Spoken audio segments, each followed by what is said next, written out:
ছেলে বিশ্বজিৎ মণ্ডল, এসব সব ওই বাঘের, সব ওই বাঘের। সব নান্টু বাঘের কাণ্ড। বাঘটা এমন ছিল, ভয়ঙ্কর ছিল, মানে ও কোনো শিকারি, কোনো মাল করাটা ওসবও মানত না। যে আমরা মা বাবার নাম করলি, যে একটা জঙ্গলে গিয়ে একটা মা বাবার মাল দিই বা কত কি কোনো মানে আর ইয়ে ছিল, কিন্তু ওসব মানত না।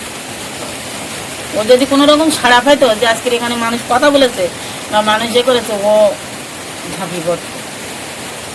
আমাদের ওই আমার বন্যী ঘর বেঁধেছিলাম, 1 বছর পুজোও করেছিলাম। হ্যাঁ, ওই জঙ্গলে ওর বাবা জঙ্গলে পড়লি, সেখান থেকে আর বন্যী পুজো আর হয় না। মেয়েরা গাঙে দিয়ে এলো, বলে কি যে আমাদের ভাই নিয়ে আমার একটা বাবা তাও নেনেছে, তার পুজো টুজো মা করতে হবে না, ও থাকে যাও, ও গাঙের জিনিস জঙ্গলের জিনিস জঙ্গলে থাক। নান্টু বাঘ, ঠিকই শুনেছেন, নাম তার নান্টু বাঘ, আর শিকারী ছিল ভয়ঙ্কর। সুন্দরবনের অন্যতম বাঘ ছিল নান্টু বাঘ।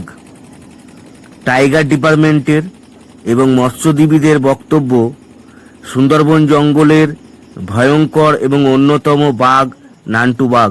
আর এই নান্টু বাঘের শিকার সম্বন্ধে তার সমস্ত বিষয় মৎস্যজীবীরা তুলে ধরেছেন, তার আক্রমণের ঘটনা। সাথে থাকুন, সঙ্গে থাকুন। ভয়ঙ্কর জঙ্গল মরিচঝাপি, জঙ্গল পাড়ি সুন্দরবনের দ্বীপ। জঙ্গলের লোকালয়ের মানুষের নদী নালা এবং তাদের জীবনধারা এবং বাঘ আক্রমণের সমস্ত ঘটনা আমরা শুনে চলে এসেছি। আর এটি একটি ভয়ঙ্কর এবং অন্যতম ঘটনা, যা আমরা স্বামী বাঘের আক্রমণ হয়েছিল। আর আমরা এই পরিবারে এসেছি। কাকিমা, আপনার নাম কি? আমার নাম পারুল হালদার। পারুল হালদার, তাই তো? এবং আপনার স্বামীর নাম? ঈশ্বর রঞ্জিত হালদার। রঞ্জিত হালদার। তাহলে আপনি, আপনার ছেলে মেয়ে কটা? আমার 4টে মেয়ে, ছেলে নেই। সকলের বিয়ে হয়ে গেছে, তাই তো? 3 জনের বিয়ে হয়ে গেছে, এখন একজন আছে। আছে। তাহলে এই 4টে মেয়েকে আপনি মানুষ করছেন? হ্যাঁ, 4টে মেয়েকে, 2জনকে বিয়ে দিয়ে গেছিল, আর একজন আমি দিয়েছিলাম, আর এখন একজন আছে। আচ্ছা, এই আপনার বাড়ি। আপনার স্বামীর কোনো ফটো আছে? হ্যাঁ, ওই তো স্বামীর ফটো। স্বামীর ফটো, স্বামীকে একটু দেখাই। কারেন্ট চলে গেছে, ঠিক আছে।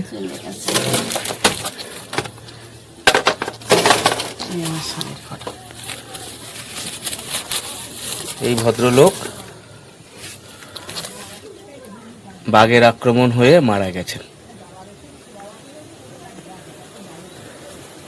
তাহলে আপনি একা এই বাড়িতে এখন থাকেন? হ্যাঁ, আমি একা এই বাড়িতে থাকি।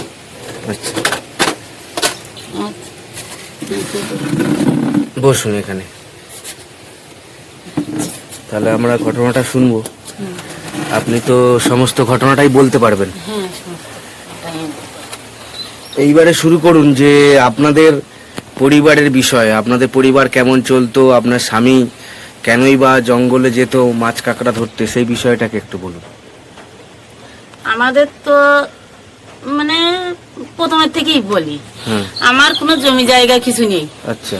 উনি ভাইয়ের কাছে মানুষ, ভাই এনেছিল এখানে, আনার পর আমার বাবার বাড়ি এখানে, আমার বিয়ে হলো এখানে থেকে। থাকা বিয়ে হওয়ার পর আমরা আগে পিন বাগদা ধরতো, লোকে পিন বাগদা ধরতাম, ধরতে ধরতে তখন সংসার চলতো না। আচ্ছা। লোকের বাড়ি জন মজুরি খাটায়, তখন তো 250-200 টাকা জন খাওয়া, সংসার চলতো না। তাই ওই মানে সবাই কাঁকড়া মারতে যেত, সবার সঙ্গে, এর সঙ্গে কাঁকড়া মারতে, ওর সঙ্গে কাঁকড়া মারতে মারতে এবার আমার মেয়েরা হওয়ার পর আমি 2 থেকে 3 মাস ঘরে থাকি। আচ্ছা। আমি কাঁকড়া, ওই ওনার সঙ্গে কাঁকড়া ধরতে চলে যাই। আচ্ছা। উনি কোনোদিন জঙ্গল যেত না বা জানতো না। এবার আমি ওনাকে শিখালাম যে চলো কাঁকড়ায় যাই, দুজনে কাঁকড়া সংসার চালালে ভালো হবে। এবার তারপরে মেয়েরা এক এক করে, মেয়ের উচ্চ মাধ্যমিক পড়ালাম, বড়টা, মেজোটা 10 পড়ালাম, সেজোটাও 8 পড়ালাম, পড়িয়ে এবার ওর বাবা, সেজে মেয়ে 8 পড়িয়ে ঠিকঠাক হচ্ছিল, ওর বাবা মানে চলে গেল। আর আমি ওই ভাই মানে ওই সংসারে আমাদের ঋণ দেনা খুব, 2 মেয়ে বিয়ে দেওয়ার পর খুব একটা ঋণই পড়ে গেছিলাম। এই ঘর বানলাম বা একটা ইয়েতে পড়ে গেলাম। যাওয়ার পরে আমি ভীষণভাবে একটা এতে আক্রমণে এতে পড়ে গেলাম। এবার অভাব অনটনে পড়েছিলেন। হ্যাঁ ওখানে পড়েছিলাম। আর উনি যখন মারা গেছে তখন আমার ঘরে এক কেজি চালিয়ে ছিল না, বা আমার কাছে 10টা টাকা ছিল না। আমি জঙ্গল করতাম বটে, কিন্তু তখন মানে বড় সংসার তো, মেয়েদের বিয়ে দিয়ে বিরাট একটা ঋণী পড়ে গেছিলাম। আচ্ছা, 4টে মেয়েকে মানুষ করা, তাদের পড়াশোনা এবার সত্যি। ছোট মেয়ে রেখে গেল 6 বছর বয়সে। তারপরে মেয়েকে এই 10 পর্যন্ত পড়ালাম জঙ্গল করে। আমি নিজেই জঙ্গল করি এখনো, আচ্ছা আমি বাড়ি থাকি না। আমি এই তো কালকের জঙ্গলেতে, এখনো আমার বাড়ি কাংড়া আছে, এখনো এই সবে কাংড়ার থেকে উঠেছি কালকে, আজকে রাত যাইনি, বাড়িকার কোন পড়েছে। আচ্ছা এবার আমার বিষয়টা ভীষণ একটা, মানে আমার রেস্ট নিয়েছিল তখন আমাদের লোকের কাছে ঋণ করে, মানে আগে রেস্টটা কি ছিল যে যার কাছ থেকে রেস্ট নেবে তার মানে টাকা দিতে হবে আগাম। রেস্টটা আমরা যাবো ধরো আষাঢ় মাসে 15-17, কিন্তু রেস্টের টাকাটা দিতে হয় আমাদের চৈত্র মাসে। আচ্ছা। এবার সেই 70-80 হাজার টাকা লোকের কাছ থেকে ঋণ করে দিতে হয়েছিল। এবার আমার জঙ্গলে গেল আষাঢ় মাসে 15-17 তারিখে, ভাদ্রের 6 তারিখে জঙ্গলে পড়লো। পড়ার পরে সেই রেস্টটি ওরা নিয়ে নিল। তবু আমাকে 10 পয়সা আর দিলও না, বা রেস্টটি আমি আর চালাতে পারলাম না। আচ্ছা। এবার সেখান থেকে আমি 6 মাস ঘরে ছিলাম। আমি ভীষণ একটা ইয়েতে পড়ে গেলাম। গিয়ে যাওয়ার পর দেখলাম যে আমার সংসার আর চলার মতো নেই, বা আমার বাচ্চাও আর মানুষ করার কেউ হলো না, পাশে দাঁড়ালো না। তাই ওই নিজে আবার সেই যে উনি তো এই জঙ্গলে যাওয়ার সময় ধরো আমাদের খাওয়ানোর জন্য তো উনি জঙ্গলে যেত, আর আমি জঙ্গলে উনি সুঙ্গাপুরে জঙ্গলে যেতাম বা নিয়ে গিয়েছিলাম। তা চিন্তা করলাম যে উনি তো আমার খাওয়ার জন্য জঙ্গলে গিয়েছিল, তা আমিও সেই জঙ্গল ছাড়িনি, আমি জঙ্গলেই যাই বা আমার, হ্যাঁ এতদিন। এবার মেয়ে এই সেজে, এই ছোট মেয়ে এই 10 পর্যন্ত পড়িয়ে সেজেটা বিয়ে দিয়ে 2,77,000 টাকা ঋণ ছিলাম, শোধ করেছি। নিজে হার্ট অপারেশন হয়েছি, চোখ দুটো অপারেশন করেছি করে এই এখন বর্তমান এখনো আমি নিজে জঙ্গল করছি, চালাচ্ছি। আচ্ছা, এবারে তাহলে বলুন যে আপনার স্বামীকেই আপনি জঙ্গল করানো শিখিয়েছেন বলতে গেলে? হ্যাঁ, আমি নিজেই জঙ্গল করা শিখিয়েছি। আচ্ছা। তখন লোকের বাড়ি মাইনে থাকতো, হয়তো 12 মাসে হয়তো 12 বস্তা ধানে, কিন্তু আমার ফ্যামিলিতে মেয়েদের পড়ানোর জন্য আমার তখন আর সম্ভব না। আর উনি 5টা ভাই ছিল, ওনার লোক কুটুম্ব প্রচুর ছিল, মানে বাবা মা বা ভাই ব্রাদারি, ভাই 3টে ভাই ছেলেও মানুষ করেছে উনি। তাদের মানে এখানে পড়ানো, জায়গা জমি কিনে দেওয়া, সবকিছু করে আমি বিরাট অসহায় পড়েছিলাম ভাই, যার জন্য আমার ওই জঙ্গলেই যেতে হলো। আচ্ছা, এবারে বলুন আপনার স্বামী যখন প্রথম আপনার সাথে জঙ্গলে যেত, তো আপনার স্বামী স্ত্রী দুজনেই যেতেন? হ্যাঁ, দুজনেই যেতাম। আপনাদের সাথে আর কেউ যেত না? আর একজন যেত, 3 জন করে লাগে কাংড়ায়। 3 জনের করেই অবশ্যই লাগবে? অবশ্যই যেতে হয়, 3 জন করে গেলে ভালো, 2 জন করে গেলে কি রিস্কি হয়ে যায় খুব। কাংড়া কাটানো, কাংড়ার মধ্যে বাবা একটা মানে ভীষণ একটা চাপ হয়ে যায়। 3 জন হলে কাংড়াটা মারা খুব সুবিধা হয়। আচ্ছা, এবারে বলুন যে আপনারা 3 জনে যা কাঁকড়াটা হতো 3 জনে ভাগ করে নিতেন? 3 জনেই ভাগ করে নিতাম। খরচ খরচা বাদ দিয়ে, আমাদের নৌকো ভাড়া বাদ দিতে হয়, চারা খরচ বাদ দিতে হয়, লবণ খরচ বাদ দিতে হয়। দিয়ে ধরো আমি বাইরে গেলাম, তাহলে আমার তো বাজার করে নিয়ে যেতে হবে 10-12 দিনে বাজার। দোকানে হয়তো 2,500-3,000 টাকা বাজার হবে 10-12 দিনে, সেই বাজার টাকা বাদ দিতে হবে, রেস্টি খরচ বাদ দিতে হবে, দিয়ে তারপরে আমাদের ভাগ করে নিতে হবে যা থাকবে। আচ্ছা, এইবারে যখন স্বামী প্রথম গেছিল, তার আগে কি আপনি কি কাঁকড়া ধরতে গেছিলেন? হ্যাঁ, আমি আগে থেকে কাঁকড়া ধরতাম। আচ্ছা আচ্ছা, আপনার বাপের বাড়ি কোথায়? আমার বাবার বাড়ি পাশে, আমি 2 ভাই 1 বোন। আচ্ছা, তাহলে আপনি আগে জঙ্গলের বিষয়ে অভিজ্ঞতা ছিল আপনার? হ্যাঁ, আমার বাবার বাড়ি, আমি যখন আমার বিয়ে হয়েছে আমার বাবারা গরিব ছিল খুব। আচ্ছা। ভীষণ, আমার ছোটবেলার সে কাহিনী কাউকে বলে বোঝাতে পারবে না। তবু আমি ভাই 2 মানুষ করেছিলাম, যে বাবা গরিব ছিল, তো ভাই 2 মানুষ করেছিলাম, লেখাপড়া শিখেছিলাম। বড়টা উচ্চ মাধ্যমিক পড়িয়েছিলাম, ছোটটাও মানে উচ্চ মাধ্যমিক দিল, দিয়ে তারা এখন বিয়ে থাওয়া হয়ে গেছে, আলাদা হয়ে গেছে। তারা বাবার বাড়ি পাশে আছে আমার, এই 2-3টে বাড়ির পর। আচ্ছা, এবারে বলুন যে আপনারা যখন কাঁকড়া ধরতে যেতেন তখন কি আপনারা জঙ্গলের ভেতরেই যেতেন না? হ্যাঁ, জঙ্গলের ভিতরে যেতে হয় কাঁকড়া মারতে গেলে, জঙ্গলের বাইরে কোনো মাছ কাঁকড়া নেই। এখন যেমন মানে এই মৌলভিল মানে ফাঁদ জাল বলে যারে, সেই ফাঁদ জাল নিয়ে এখন এই নদীতে অনেকে কাজ করে, আমার ভাইও কাজ করে, বাবা কাজ করে, ভাই বউ কাজ করে, কিন্তু আমার মা এখনো আমার সঙ্গে জঙ্গলে যাচ্ছে। আমি প্রতিদিন যাই, প্রতিদিন আসি। আপনার মাও এখনো জঙ্গলে যায়? হ্যাঁ, আমার মা এখনো জঙ্গলে যায়। আচ্ছা, এবারে আমি একটু জানতে চাইছি, আপনি যখন জঙ্গলে যাচ্ছেন তখন যে জঙ্গলের ভেতরে যখন নেমে কাঁকড়া ধরেন নাকি? নেমেও ধরতে হয় সময় সময়। জঙ্গলটা এমন একটা জিনিস হুম। যে আমি বলতে পারবো না যে আমি নামবো না, এটা বলতে পারবো না। হুম জঙ্গলে যখন তুমি কাঁকড়া পাবে না বা খুব জল উঠলে নৌকা মানে এক জায়গায় রেখে তোমার নেমে দম দিতে হয়, থোপা দিতে হয়। জঙ্গলে তাহলে নেমে যেতে হয়? হ্যাঁ, নেমেও কাজ করতে হয়। ও, তাহলে নেমে যাওয়া মানে অতি অবশ্যই সাহসের প্রয়োজন আছে। আর একমাত্র আমাদের ভাষা হচ্ছে মা বন্যী। আচ্ছা আমাদের ওই আমার বন্যী ঘর বেঁধেছিলাম, 1 বছর পুজোও করেছিলাম। আচ্ছা। করার পর এইটা? জঙ্গলে, হ্যাঁ ওই জঙ্গলে পর ওর বাবা জঙ্গলে পড়লি, সেখান থেকে আর বন্যী পুজো আর হয় না। মেয়েরা গাঙে দিয়ে এলো, বলে কি যে আমাদের ভাই নিয়ে আমার একটা বাবা তাও নেনেছে, হুম তার পুজো টুজো মা করতে হবে না, হুম ও থাকে যাও, ও গাঙের জিনিস জঙ্গলের জিনিস জঙ্গলে থাক। তাই ওই মেয়েরা ফেলে দিয়ে এল গাঙে আর ছোট মেয়ে নিয়ে। আচ্ছা সেখান থেকে আর পুজো করতে গেলে অন্তত 20-25 হাজার টাকা খরচ। হুম কিন্তু আমি সেই টাকাটা কোথায় পাবো? ওই প্রতিমা তৈরি করতে হবে, তারপরে তার খরচ খরচা, পূজা করতে গেলে একটা কি কম খরচ বাড়ি। হুম। ওই জন্য আর আমি পূজা করতে পারিনি 8 বছর। হুম। তাহলে আপনার মেয়েরা কষ্টে দুঃখে তাহলে বনবিবিকে বিসর্জন দিল, হ্যাঁ, বিসর্জন দিই। যে আমার বাবাকে বাঘে নিয়ে নিল, তাই হ্যাঁ, জন্য। তুই বাড়ি থাকতেও আজকে আমার বাবাকে ফিরে আনতে পারলি না, তাই ওই নিয়ে ওরা ওই গানে দিয়ে গেল। আচ্ছা, যখন স্বামী স্ত্রী একসাথে যেতেন তখন ওই কোন জঙ্গলে যেতেন? মরিচঝাপি? মরিচঝাপি যেতাম, তারপরে ওটা হচ্ছে গাদিতে যেতাম, হরিখালি যেতাম, চামটায় যেতাম, তারপরে ওটা হচ্ছে বৈকণ্ঠ, অনেক দূরে দূরে, চাঁদখালি, আচ্ছা। দিবির খাল, হুম। বুড়ির দৌড়, অনেক দূরে দূরে যেতাম। তাহলে এই সমস্ত জঙ্গল কিন্তু ভয়ঙ্কর জঙ্গল। ভয়ঙ্কর জঙ্গল, এসব জঙ্গলের কোনো নিজেদের কোনো ইয়ে নেই। আচ্ছা, তাহলে জঙ্গলে যেতে গেলে আমাদের কি বলে যেতে হয় জানো? সত্যি কথাটা বাড়ির থেকে বলে যেতে হয় যে আমরা আসবো কিনা এটা বলতে পারবো না। জঙ্গলের জিনিসটা এমন একটা জিনিস যে আমাদের কপালে মা বনি যদি আমাদের ফিরে দেয় তাহলে আমরা ফিরে বাড়ি আসতে পারবো, আর নাইলে ওরা পাতার আড়ালের জিনিস, বাঘ হচ্ছে পাতার আড়ালের জিনিস। হুম। ওরা পালিয়ে থাকে যা একটা পাতার আড়ালে, হুম। কিন্তু আমরা দুটো থেকে কত থাকবো? সে যদি না রক্ষা করে তার রক্ষা করার ক্ষমতা নেই হুম। কেউ। তবে ওই বিপদে পুড়ে গেলে আর কারোর এ নেই, হুম। ছুটি নেই। এবারে আপনি বলুন যে আপনার স্বামী যখন আক্রমণ হয়েছিল ওটা কোন জঙ্গলে?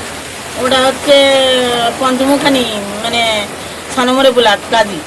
গাজীর জঙ্গল ছিল পঞ্চমুখী? হ্যাঁ, পঞ্চমুখানি আচ্ছা, 9 নম্বরের মধ্যে। তাহলে গাজীর জঙ্গল একটা অন্যতম ভয়ঙ্কর জঙ্গল। ভয়ঙ্কর জঙ্গল সবচেয়ে। তখনকার আমাদের এই মরিচঝাপিটা তো হলো 22 সালের থেকে মানে ভয়ঙ্কর। ভয়ঙ্কর। হ্যাঁ। আর গাজীটা হলো আমার স্বামী যখন পড়েছে 12 সালের থেকে গাজীটা বিরাট গরম ছিল। তবু আমাদের এমন একটা জিনিস যে ওইখানে না গেলে মাছ কাঁকড়া হতো না। আচ্ছা। আর এখনো আজও পর্যন্ত আমরা এখানে যত লোক জঙ্গল করে গাজীতেই যেতে হয়, 6 ঘন্টা বেয়ে নেমে যেতে হয়। 6 ঘন্টা এখান 6 থেকে? ঘন্টা মানে ভাটা লাগলে তুমি নৌকো ছাড়লে 6 ঘন্টার বেশি বেরিয়ে যেতে হবে। যদি হাওয়া ছাড়ে তাহলে তোমার 8 ঘন্টা 10 ঘন্টা লেগে যাবে, ওজন মেরে যেতে হবে। এমনি তো জোয়ার ভাটা হচ্ছে 6 ঘন্টা 12 ঘন্টা, মানে ভাটা 12 ঘন্টা আর জোয়ার 6 ঘন্টা, হুম। এই 12 ঘন্টা। তাহলে আমাদের বেয়ে যেতে যেতে এতক্ষণ লাগে। হুম। 6 ঘন্টা অবশ্যই বেরিয়ে যেতে হবে। তুমি যদি গান ঠিক থাকে, আর যদি মানে হাওয়া বাতাস হয় বা স্রোত হয় তখন আরো উতলা হয়ে যায়, নদীটা আরো টাইম লাগে, সময়টা হ্যাঁ, বেশি লাগে নদীতে। সময়টা বেশি লাগে। আচ্ছা, এবারে আপনারা যে এই দীর্ঘদিন ধরে স্বামী স্ত্রী জঙ্গলে যেতেন, সেই সমস্ত জঙ্গলের ভেতরের কি অবস্থা, কি পরিস্থিতি, কি ভয়ঙ্কর অবস্থা, সেইগুলো একটু কি বলুন। জঙ্গলের ভয়ঙ্কর জিনিসটা হচ্ছে যে মানে এমন এমন খালে আমাদের যেতে হয় যে একটা নৌকা কোনোদিন এরকম তুমি ফাঁসি নিয়ে যেতে পারবে না। আর জঙ্গল তো কারো কাটার ক্ষমতা নেই, হুম। ফরেস্টাররা তো কাটতেই দেয় না। হুম। এবার একটা ডাল ভাঙতেও তুমি পারবে না, এমন এমন জায়গা, ভীষণ ভয়ঙ্কর জায়গা হুম। আর ভয়ঙ্কর জঙ্গল। হুম। এবার আমরা ওই রান্না করার জন্য কি করতাম, শূন্য ধরো একটা ভাঙনে গাছ পড়ে থাকলো, তার থেকে দুটো পালা ভেঙে নিলাম, একটা কাঠ ভেঙে নিলাম, নিয়ে এরকম রান্না করতাম। আচ্ছা। আমরা কোনোদিন ওই জঙ্গলে উঠে আমরা কোনোদিন কাটতে পারতাম না। ফরেস্টার সবসময় ফরেস্টার ডিউটি দেয়, তো হুম। নিতে পারে না কেউ। আর এই তো এই 2 বছর হচ্ছে গ্যাস নিয়ে চলে সব, এখন সকলে গ্যাস ব্যবহার করে। সব গ্যাস ব্যবহার করতে হয়। তাও তো আবার ডাকাতি তুলতেছে। ডাকাতরা ওরা কি ভারতের ডাকাত না বাংলাদেশের? তো তা ওটা বলতে পারবো না, আমরা চিনতে পারিনি। আমরা আর বছর তার 11 বছর পড়েছিলাম ডাকারের কবলে। কি কিন্তু করেছিল বলুন ঘটনাটা সম্পূর্ণ। ঘটনাটা হয়েছিল, আমরা এরকম ভোরের সময় তাপিয়ে রয়েছি, ওরা ভোর মানে এরকম রাত 3টের দিকে আসলো, আসে আমাদের নৌকায় গটগট করে উঠলো, উঠে ওদের হাতে 2-3টে বন্দুক দিয়েছে, তারপর দা এরকম বড় দা, সেই দা নিয়ে এবার উঠে আমার এক বৌদি দিয়েছে আর এক দাদা দিয়েছে। এবার বলছে কি যে এই ওট ওট, এবার আমরা তো ঘুমিয়ে রয়েছি, আমরা 3টে বেজে মানে তখন তো রাত, জঙ্গলের খালের মধ্যে। এবার বলছে ওট, উঠে এবার আমার বৌদি এরকম বসেছিল ওই পুঁতি মানে ছইয়ের মুখে, ওই সঙ্গে সঙ্গে জামার কলার ধরে, আমরা ছেলেদের জামা বেশি অংশে গায়ে রাখি, তার কারণ আমাদের ওই মানে জঙ্গলে গাছপালা পারলে টেনে নিয়ে যায় তো। আর ও কি করেছে এরকম ওই এরকম জামার কলার ধরে বাইরে টেনে নিয়ে গেছে, মানে বলছে ও উঠে জঙ্গলে ওই সমস্ত নৌকার জিনিস বের কর। সব বের করে ওরা লাইট ফাইট খেবলা জাল যা ছিল, শুধু রেস্টিটা পাইনি, রেস্টিটা পরে রেস্টি আমার দাদা তাড়াতাড়ি করে ওই চালের এর মধ্যে গুঁজে দিই, বলে কি বাবু আমরা চোরাইতে আসছি, আমরা কিছু নিয়ে আসিনি, আমরা ফরেস্টারের ভয়তে এইখানে রয়েছি। অথচ না, আমরা বর্ষার ভয়তে একটু ওপরে ছিলাম। এবার বলার সাথে এবার ওরা সমস্ত কাংড়া দোন জিনিস লাইট ফাইট যা কিছু ছিল নৌকায়, ব্যাগ বাড়ি জালতি ফালতি সব নিয়ে গেল ওরা, কিচ্ছু রাখি। তারপরে আমরা ফরেস্টারের ধারে এসে বললাম যে স্যার এই এই ব্যাপার, এই করেছে, কোথায় করেছে, আমরা বললাম এরকম এই মরিগাদের মুখী করেছে, তা এই এই ব্যাপার। তো বলছে কি যে ওরা কখন করেছে, আমরা বললাম এরা 3টের দিকে এসেছিল। ওরা বলছে ঠিক আছে, তোমরা গিয়ে একটা মানে ডায়েরি করো, থানায় গিয়ে আর একটু অফিসে জানাও। তো বলছে স্যার আপনাদের কাছে জানানো সত্ত্বেও আবার আমাদের অফিসে যেতে হবে এখন ভাইয়া উল্টে। তো বলছে হ্যাঁ অফিসে যেতেই তো হবে, আজকে না যাও কালকে যাবে। আর গিয়ে দাদা গিয়ে বলে আসলো, কোনো লোক তোলক কিছু হবে আচ্ছা এরকম। তাহলে ওরা আপনাদের মারধর করেনি? না, আমাদের মারধরটা করেনি, শুধু বন্দুক দিয়ে ভয় দেখিয়েছিল। হ্যাঁ, বন্দুক দিয়ে মালগুলো সব কাঁকড়া পেয়েছিলাম, সব 4 ব্যাগ 5 ব্যাগ মতন কাঁকড়া ছিল, জিনিসপত্র ছিল, চাল ডাল সব তুলে নিয়ে গেছে, কিচ্ছু রাখিনি নৌকায়, শুধু দাঁড় বুটেক একটা দাঁড় দিলে আর একটা বুটেক, আর সব তুলে নিয়ে যায়। আমাদের 2-3টে করে দাঁড় থাকে, বুটেক থাকে 3-4টে, সব তুলে নিয়ে গেলো ওরা, কিচ্ছু রাখিনি। এমনকি চেলিগুলো ফোন তো ওরা তুলে নিয়ে যায় এরকম। আচ্ছা তাহলে এবার বলুন যে আপনার স্বামী যখন নতুন নতুন জঙ্গলে যাচ্ছিল তখন তার কি ভয় লাগছিল, বা সে কিছু এরকম বলতো? অবশ্যই বা আমি যাব না বলতো, বলতে কি যে পারুল জঙ্গলটা তো ভালো জিনিস না, তা তখন আমাদের সংসার চালানোর জন্য বা মেয়েদের পড়ানোর জন্য বলতো যে 2জন স্বামী স্ত্রী জঙ্গল করলে মেয়েরাও পড়া হবে না, আর আমার তো এই জঙ্গলের কাজ ভালো লাগে না, কি করবো বলে, তো দেশে তো আয়ও নেই আমাদের এখানে, এমন একটা জিনিস যে এক ফসলে আয়, তা এই আয়লা হওয়াতে বা ইয়ে হওয়াতে আমাদের তো কোনো ইয়ে ছিল না। আর আমার জায়গা জমি কিছু নেই, আমার কোনো কিছু যা করবার লোকের মানে ইয়ে থেকে ওই যদি 10 বস্তা ধান কিনি 5 বস্তা ধান কিনি সব কিনেই করতে হয়। আমি বললাম দেখো ভয় করলে কি হবে, ও বাঘের কামালে আগে একবারও পড়েছিল আমার মার সঙ্গে, আমি তখন আমার ছোট সেজে মেয়ে হয়েছিল, আমি যেতে পারিনি। আর এক বৌদির সঙ্গে আর আমার মার সঙ্গে গিয়েছিল জঙ্গলে এই নিত্যমারি মানে এই মরিচঝাপিতে। আচ্ছা ঘটনাটা বলুন। এবার বাঘ ওই ওরা ওইরকম দোন দিয়ে পাড়ের গা দিয়ে বাইরে একদম জালের বাইরে, তখন এরকম জাল দেয়নি, এখন যেরকম পাড়ের গা দিয়ে জাল দেওয়া আছে তখন জাল দেয়নি, ও জাল ওই নৌকো দোন দিয়ে গিয়ে এরকম এক জায়গায় চাপিয়েছে এক কানায় চাপালি। এবার মা বলছে ও মা, আমার বৌদির বলছে ও মা সর ইয়ে করছে নাকি, তা বলছে না আমার সে ওই কাকি কি একটা মামি বলে ছাড়া করতেছে, এর মধ্যে বাঘ এসে পড়েছে। তখন ও ছিল পাশায়, আমার স্বামী ছিল পাশায়, মা ছিল মাজায়, আর ওই বৌদি ছিল গলিতে। তা শুধু বৌদি বলছে কি যে অমি দেখো, অমি দেখো, মানে আমার বৌদি অজ্ঞান হয়ে গেছে, কিছু বলতে পারছে না বা কিছু করতেও পারছে না। আর ইয়ে কি করতেছে, ইয়ে নৌকোটা বাইরে আনার চেষ্টা করতেছে আমার স্বামী। তখন ওই আমার মা সাথে বলতেছে এই তুই এই শালা তুই যাইস কোথায়, এই শালা তুই যাইস কোথায়, মা মাগো মা বন্ধবী তুমি বাঁচাও, এরম মা হাঁক দিচ্ছে সময় মা জ্ঞান হারা হয়নি। আমার মা খুব ছোটবেলা থেকে জন্ম দিল, খুব ছোটবেলা থেকে। এবার ওই বাড়ি এসে বললো পারুল যে আজকে জানো বিরাট একটা বিবাদটা ডেকে আসতো আমাদের, কেন কি, তো বলতে এরম বাঘ এসে নৌকার ইয়ের উপরে এরম ডালির উপরে পুড়েছে, আর বৌদিটা ঠিক আছে, আর মা আর আমি আর কত ইয়ে করবো, আমি যা করে আমি নৌকা নিয়ে জঙ্গলেতে বেরিয়ে এলাম, মানে খালের গাঙের পাড়ে ছিলাম বলে আজকে আমরা বেঁচে আর বাড়ি আসতে আসিছি। তা জঙ্গলটা আমি কি করবো বলো দিন, কি দেখো সাহস চোখ কান খোলা রাখলে জঙ্গল করা যাবে, চোখ কান খোলা রাখতে হবে, চোখ কান নিজের মনে শক্ত করে জঙ্গল করতে হবে, নাইলে আমি এই সংসার তুমি ওই 12 মাসে যদি 12 বস্তা ধান নেছে তার সংসারটা আর কি দিয়ে চালাবো, কি করবো? আমার যখন বিয়ে ছিল তখন কিছু ছিল না, কোনো কিচ্ছু। এইরকম পরিস্থিতিতে আমি এই সংসারে এইভাবে এই দাঁড় করিয়ে আজকে 4টে মেয়েও পরে বাড়ি দিলাম, দিয়ে এই দাঁড়িয়ে আসি। 3টে এখন দিয়েছি, একটা এখনো আছে, ছোটটা দেইনি। ছোটটাকে ট্রেন পর্যন্ত পড়ে মেয়েদির ওখানে গেছে ব্যাঙ্গালোরে, কোম্পানিতে কাজ ধরেছে। বলতে মা আমি এবছর ভর্তি করেছিলাম কিন্তু আমি বইপত্র কিনতে পারিনি, আমি চোখ অপারেশন করেছিলাম আর বছর আশ্বিন মাসে 15 তারিখে যে 7 মানে ওই শুশুনিতে আর এই চোখ অপারেশন করলাম, করলে 47,000 টাকা লাগলো।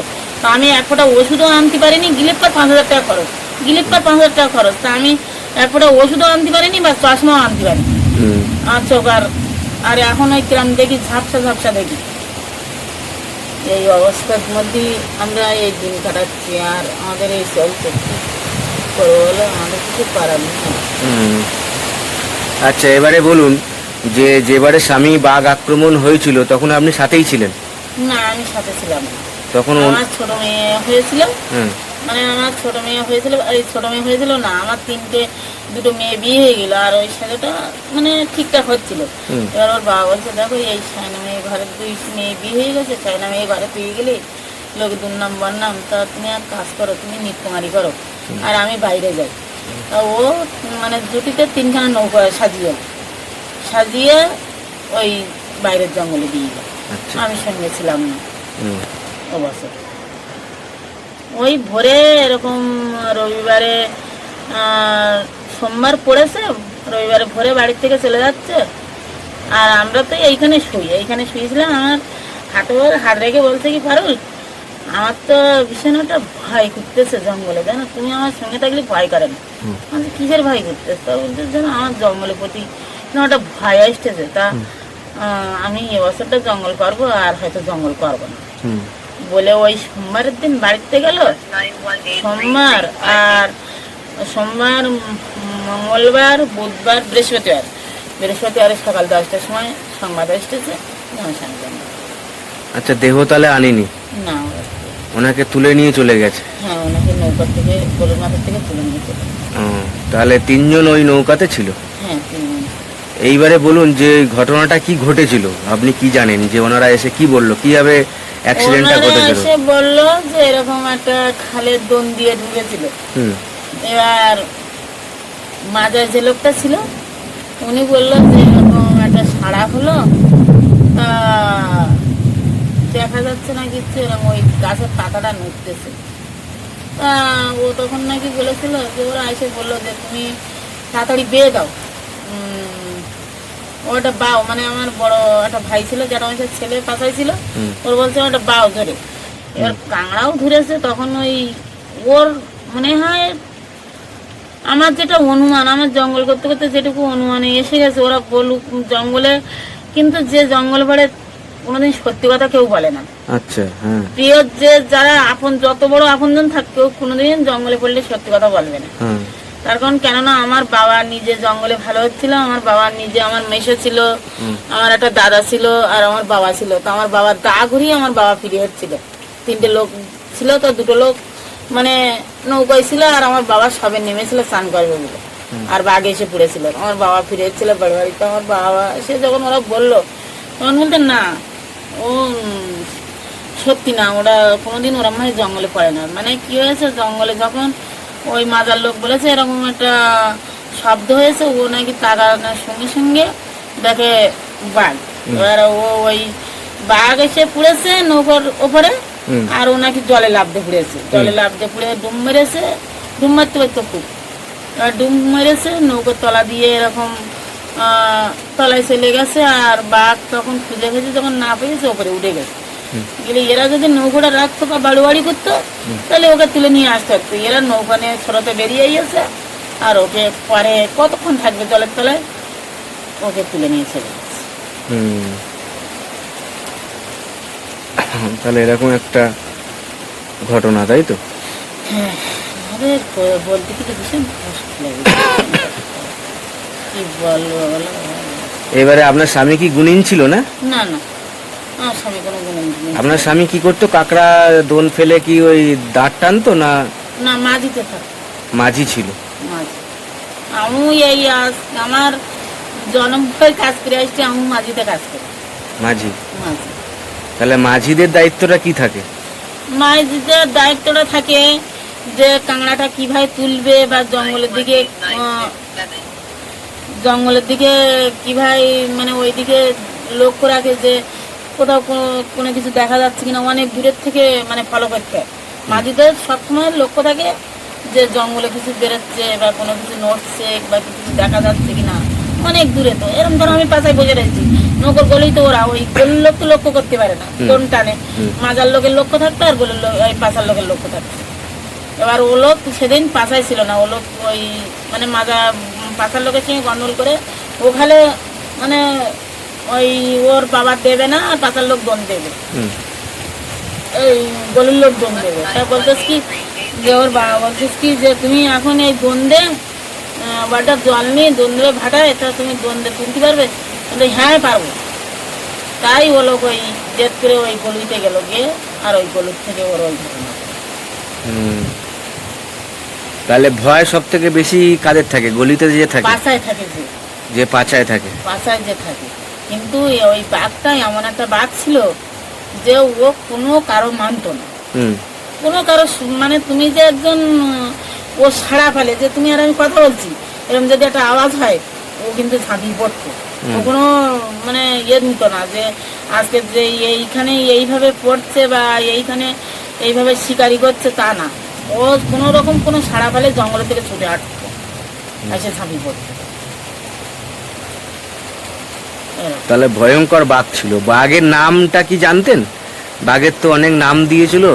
বাঘের নামটা কি যেন একটা নান্টু বাঘ বা এরকম কি? নান্টু না কি একটা বাঘ দিয়েছিল ওর নাম। হ্যাঁ, নান্টু না কি ছিল ওর বাঘের নাম। নান্টু বাঘ। হ্যাঁ, ওর কানে একটা এরকম কানটাসি মতো ছিল, হ্যাঁ হ্যাঁ কাঠ ছিল। হ্যাঁ, তাহলে নান্টু বাঘেরই আক্রমণ হয়েছে, তাই তো? নান্টু বাঘের। এখানে যত আক্রমণ সব নান্টু বাঘ, সব নান্টু বাঘই আক্রমণ। নান্টু বাঘ একদম ধামচুকের দিকে না। তুমি এখান থেকে আমার স্বামী পড়লো, আগে পড়লো অশিস সরকার, না আগে পড়লো হচ্ছে ওই দিন অনাথ বন্ধু কায়াল, তারপর পড়লো হচ্ছে অশ্বিন, তারপর পড়লো হচ্ছে ওই মানে এখানে আজি, তারপর পড়লো আমার হচ্ছে স্বামী, তারপর পড়লো অশিস সরকার, তারপর পড়লো সেলিম, তারপর পড়লো হচ্ছে বিষ্ণুগত মিস্ত্রি, তারপরে পড়লো হচ্ছে একটা কেনা যেন ওই আরেকটা ভুলে গেছে, 12 সালে পড়েছিল ওই আমার পিসিমার ছেলে বিশ্বজিৎ মন্ডল। এসব সব ওই বাঘের, সব ওই বাঘের, সব নান্টু বাঘের কাণ্ড। বাঘটা এমন ছিল, ভয়ঙ্কর ছিল, মানে ও কোনো শিকারি কোনো মাল করাটা ওসবও মানত না। যে আমরা মা বাবার নাম করলি যে একটা জঙ্গলে গিয়ে একটা মা বাবার মাল দিই বা কত কি কোনো মানে আর ছিল, কিন্তু ওসব মানত না। ও যদি কোনো রকম সাড়া পাইতো যে আজকের এখানে মানুষ কথা বলেছে বা মানুষ এ করেছে, ও ঝাঁপিয়ে পড়ত।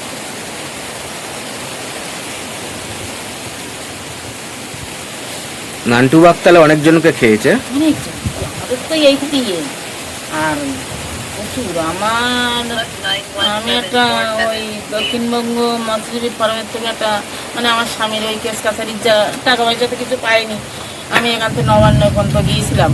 আমার স্বামী যখন জঙ্গলে পড়েছিল, আমার তো পাশে পড়েছিল, রেস্টি ছিল বলে নবান্ন পর্যন্ত, আমার অনেকে বললো নবান্ন পর্যন্ত যাও, তুমি পাবে ওখানে টাকা পয়সাগুলো।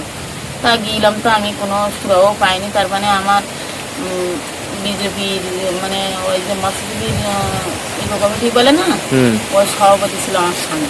তাই ওরা আমার ওই বিজেপির সভাপতি আমার সইটাই দেয়নি। এবার আমি তখন গিয়ে ওদের হাত পায়ে ধরেছিলাম যে দেখো ও লোক তো চলে গেছে, তো আমি 4টে বাচ্চা নিয়ে মানুষ করে আমি কীভাবে সংসার চালাবো, কী করবো, তা তোমরা আমার একটু সুরাও করো, আমার এই কাগজপত্রগুলো কীভাবে আমার জন্য না ছুটতে না এ করতে। তা বললো হ্যাঁ আমরা সব করে দিয়েছি। ওরা করিনি, ওরা সই দেয়নি। আমি যখন নবান্নের 3 তলায় উঠেছি তখন বলছে, ম্যাডাম আপনি কোন এতে এসেছে, কোন ব্লকেতে এসেছো? তখন হচ্ছে আমি এরকম হচ্ছে ওই এর থেকে এসেছি, ওই কী বলে ওই আমি 235 নম্বর ভোটার বুথের থেকে এসেছি। হুম, তো বলছে কোথায়? আমি 7 নম্বর লাগছে ওখানে। হুম, তো বলছে তোমাদের বুথের সভাপতির নাম কি? আমি বলছি খিতির মণ্ডল। তো বলছে আপনি খিতির মণ্ডলের কোনো সই নেই, আমরা পারবো না কাগজপত্র নিতে। হুম, তাই ওই চলে যাচ্ছিলাম। হুম। এসে ক্যানিংয়ে হোটেলে ছিলাম। ওই হোটেলেরা বললাম যে ভাই আমার এখান থেকে বাড়ি যেতে তো 300 টাকা খরচ, 300 টাকার মতো খরচ, 300 টাকা 200 টাকা। তা তোমরা এক কাজ করো, আমার 50টা টাকা নাও, নিয়ে আমার একটু রাতটা কাটাই দাও, আমি আর আমার কাছে পয়সা করে নিই। তো দিয়েছিল, ওরা 50টা টাকাও আমার কাছ থেকে নেয়নি, হুম, আমাকে রেখেছিল। রেখে সকালবেলা আমি গিয়ে চলে গেলাম। হুম, তো বলছে বৌদি তুমি ভাত খাবে? ওই এরা বলেছিল হোটেলওয়ালারা। তো আনছি ভাই আমার কাছে পয়সা নিতে পারবে, তোমার পয়সা দিতে হবে না, তুমি দুটো খাও, খেয়ে শুয়ে বড়ো। ওরা দেখে বুঝতে পেরেছিল যে আমার পরিস্থিতির ব্যাপারটা।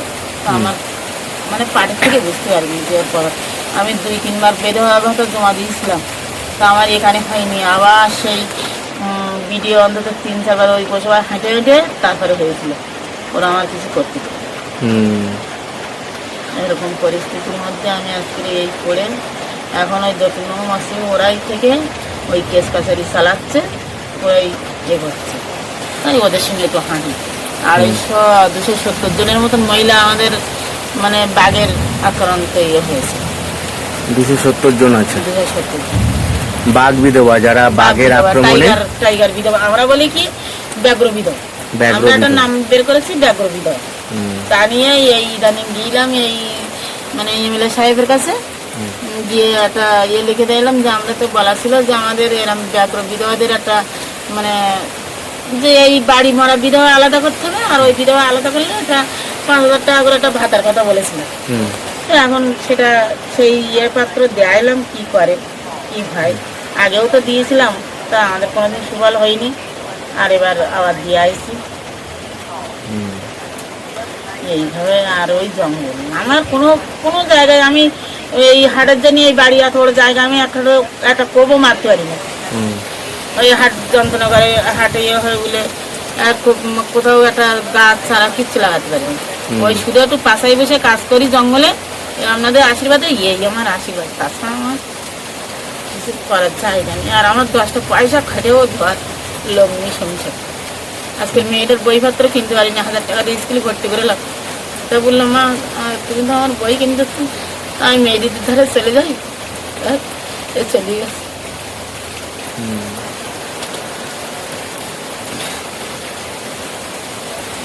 খুবই মর্মান্তিক ঘটনা এবং বর্তমান অবস্থা খুবই কষ্টদায়ক, দুঃখদায়ক সত্যি। আর আমি আমার বন্ধুদেরকে অনুরোধ করি যে যে বিপদের মধ্যে আছি, আমার এখানে শুধু অপারেশন 4-5টা অপারেশন হওয়া, তবুও আমি জঙ্গল করি জন্য আমার বাচ্চাগুলোর ধারে যাবো কি ভাই, দেখবো কি ভাই, তাই জঙ্গল করি।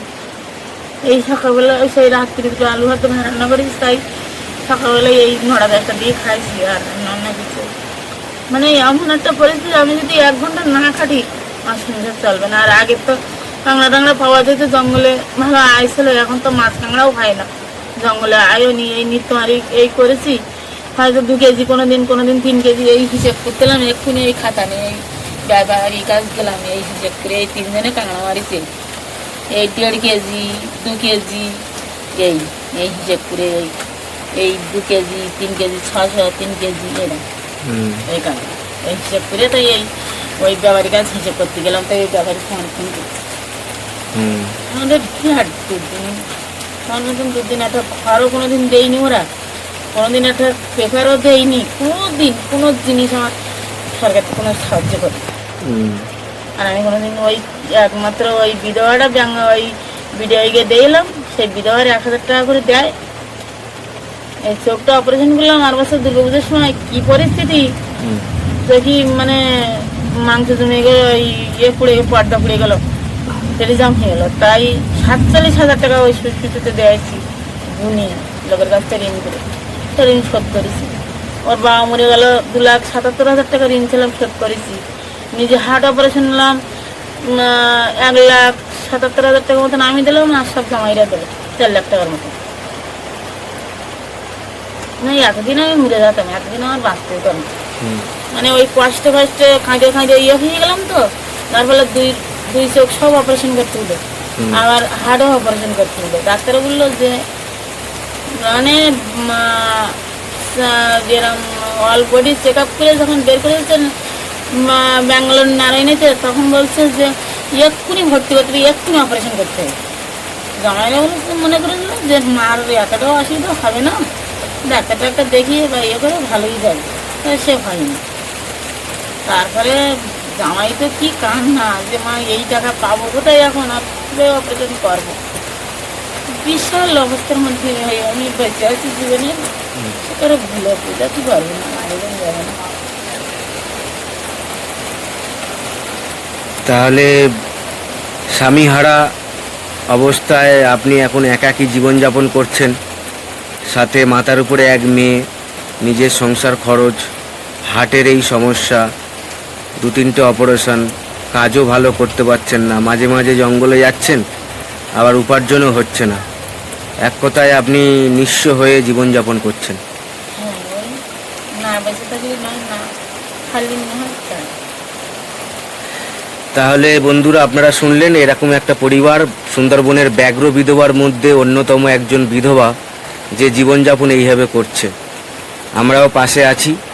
আমি আপনাদের কাছে অনুরোধ করি, আমি এই ভিডিও ডেসক্রিপশানে ডাইরেক্ট এনার ব্যাংক ডিটেলস এবং যোগাযোগ নাম্বার, ফোন নাম্বার দিয়ে দেবো।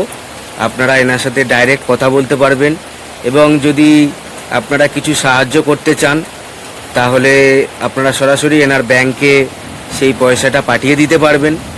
আর আপনাদের কাছে আমি এই অনুরোধ রাখি, সাথে আপনাদেরকে ধন্যবাদ ভিডিওটা দেখার জন্য। আর এই পরিবারকে পাশে থাকার জন্য আমি অনুরোধ করি আপনাদেরকে, এই ভিডিওটায় প্রত্যেকে একটা লাইক করুন এবং একটা কমেন্ট করুন এই ভিডিওর বিষয়ে। অসহায় অবস্থাভাবে জীবনযাপন করছে, সাথে একটা করে শেয়ার করে দিন যাতে এই ভিডিওটা ভাইরাল হয় এবং এই ভিডিওটা অনেক মানুষের কাছে পৌঁছায়, এবং এই সুন্দরবনের অসহায়, একমাত্র দুঃখী স্বামীহারা স্ত্রী, তার অসহায় অবস্থার কথা সকলে জানতে পারে, এবং সকলে যেন এই পরিবারের পাশে আমরা দাঁড়াতে পারি। সাথে থাকুন, সঙ্গে থাকুন।